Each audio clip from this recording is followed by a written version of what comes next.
Do you have a case study that comes to mind about a strategy or a business owner that was able to turn those tax bills into more net worth for himself or more freedom? What was the before and after? Yeah, I can tell you about a very young doctor case again, because those guys I feel like are suffering. I'm Indian and I end up with a lot of Indian doctor friends and family. So it's just kind of a natural, even high tech engineers. It works for kind of those people who are stuck in that 1099 W-2 option. Very simple case study, guys making a couple, both doctors in different fields, just picking up 1099 type of positions and have options to take on W-2. I have this case study from 8 years ago, actually, almost my first few years. And it's beautiful to see it. We ended up saving them $250,000 in taxes every year. They were paying about $300,000, $250,000 in tax savings every single year through a retirement plan that included market products and insured products, including life insurance, because they have 2 young kids, under 5, minors.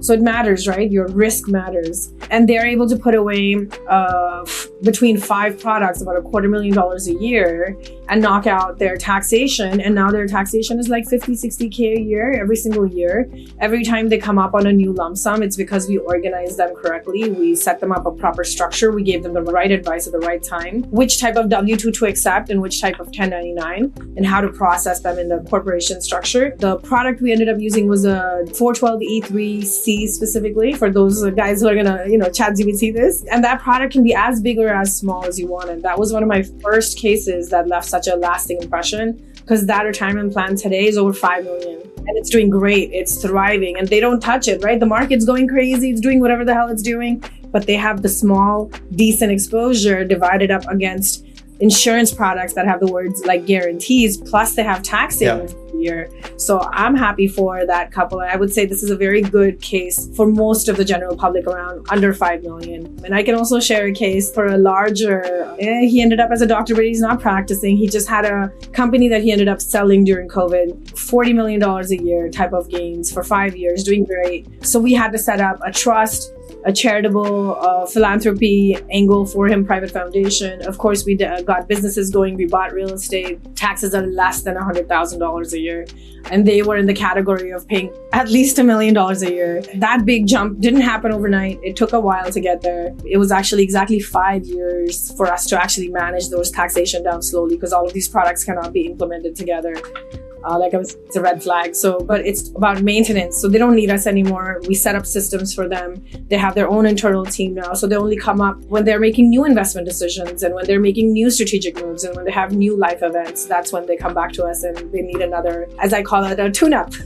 Yeah, no, 100%. No, that's very valuable. And thank you for your transparency there. I think it couldn't be more tactical than what you just said. You just gave an example of a doctor making a couple 7 figures a year that just implemented the next level of wealth vehicle and tax vehicle, which in this case was a sort of, the 412E3, and then a big case, right? So it works at every level. But if we were to get a bit more tactical, I know that for us, what we talk a lot about is the 162 and the 412E3. Could you explain both different codes and how it applies? How would it apply to a business owner making a couple of 7 figures a year as one of the main things that they could implement to make the biggest impact in their tax strategy?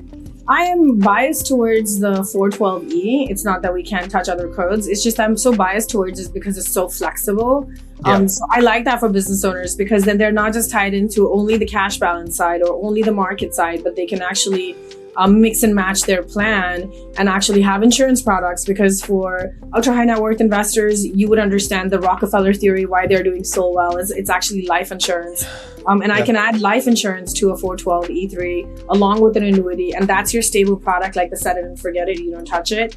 And when the product comes out, it's actually really tax favorable too. So I like the market exposure along with the insurance exposure for the business owner, because you should be getting life insurance as fast as you can, because the younger you are, the better it is for you. And I'm not talking about just a term insurance. I'm talking about a whole life insurance or an index universal policy. Whole life actually gives you better tax deductions within this 412E3 product. And it also had a guaranteed 4% return, which is beautiful.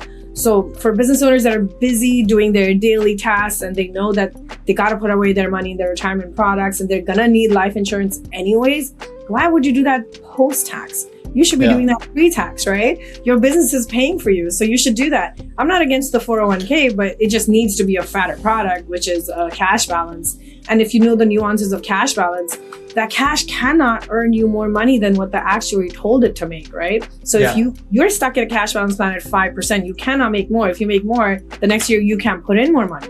So the cash balance plan is kind of set it and forget it in the market, in the way that the insurance is also set it and forget it. So I like that exposure. And some of my business owners don't want market exposure at all. They would rather just go very heavy on the insurance side because they're offsetting the risk on their other real assets. So I'll give you an example on this. This is a truck stop business owner. And my family's Punjabi, so we know a lot of liquor stores, gas stations, hotels. A lot of these first generation guys who came in and set up the wealth is over $100 million by now, but they've never really institutionalized. They still hang on to real assets, fully paid. They don't take any kind of risk, but their second generation is bringing us in to say, hey, how do I plan from here? So when I look at them, the parents never did any kind of defined benefit, 412Es, nothing for them. But then we structure it in such a way that the kids' insurances are going to be valuable even when the parents pass. So the succession part also kicks into the 412E. It's a very deep product.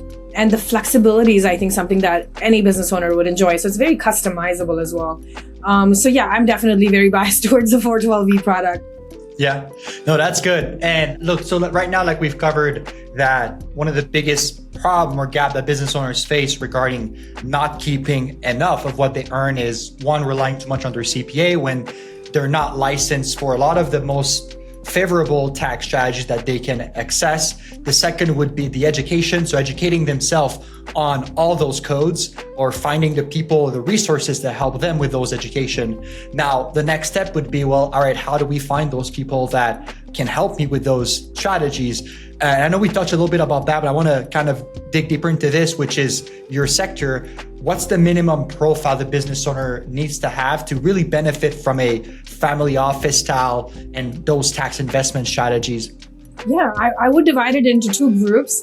Again, those guys who kind of need only the strategy and the implementation can be done within us, and it's a one-time setup thing. So those guys usually come in and engage at about a 1-year process with us. So it's like, okay, I have this $500,000 and under in taxation. I'm okay with the retirement plan. We talk about these guys as an implementation team only. So you're coming in, you're just layering my services or somebody similar to me that understands tax strategies and can bring these types of services to you and plug and play with your existing team. That is your CPA. So what you're doing is you're implementing, transacting for that year, and then to set it and forget it, right? Like you only needed a 412E plan because you're $500,000 in taxes. We could set up a fantastic plan for you. So no problem. You did that, but then you don't need the services consistently after that. You're done. So until you have another tax problem, you're not going to need my services on that. So we talk about these guys as a one-time kind of a setup. But then the guys who are paying over $1 million, and it's a consistent issue. And every time they invest in something temporary like oil and gas or an easement, it's not, or setting up a DAF product, those are donor advisory funds. And they don't find that as a very long-term plan for them. Those are the guys that will have like a few years of implementation. So the types of teams you're looking at is you got to first evaluate where you are. Do you like your CPA? Do you have a good financial advisor? Do you have access to tax strategies through your banks? I mean, depending on how much you're hosting with them, you might. I would start there. First, work with the team you already have and see what the real problems look like. And if it's just education and it's just tax strategies, then you can actually even talk to tax attorneys and they might be able to solve your problem very quickly, right? Financial advisors, tax attorneys that understand tax strategy at the next level. They are your guys. One time, execute, and you're done. But then the guys who are like, I need to get out, I need to set a new system, my CPA is not understanding, I'm outgrowing, those are the more long-term. So you want to shop. You want to shop that. You want to talk to registered investment advisors. You want to talk to people, anyone that's offering more than just that one layer of service. So I'll give you good examples. Besides me, obviously, there are people like Crescent Capital. They do fantastic work. I know them personally. Padstone do great work. But their minimums are about 100 million and up usually. So my minimums go to total net investable assets of 5 million. I'm looking for qualified investors to make the most difference. It's not that Guys who are making less than that can't make that difference. It's just a faster engagement. It's just a faster solution, and you don't need that consistent help. But everybody that's in the qualified investor and growing fast usually needs, twice a year, 4 times a year touch points, more execution team on their side. They're not able to DIY because they don't have the time to DIY. That's where I come in. So yeah, it's all about first understanding where you are, because a lot of people will come in and say, oh yeah, I need this and I need that, and then I'm like, okay, well, I have a CPA ready, I have a guy on my team, I have an attorney ready, I have a guy on my team. Oh, but my dad's CPA is so cool, he's been in the industry for like 50 years and he's still my guy. And I'm like, no problem, but let's first address that. You already have a team, you already have people you trust, so that we can fill in those missing pieces, right? So that we can maximize the efficiency of your team first. So I don't want to replace you guys. I just want to enhance them and make sure that we're all on the same page for you.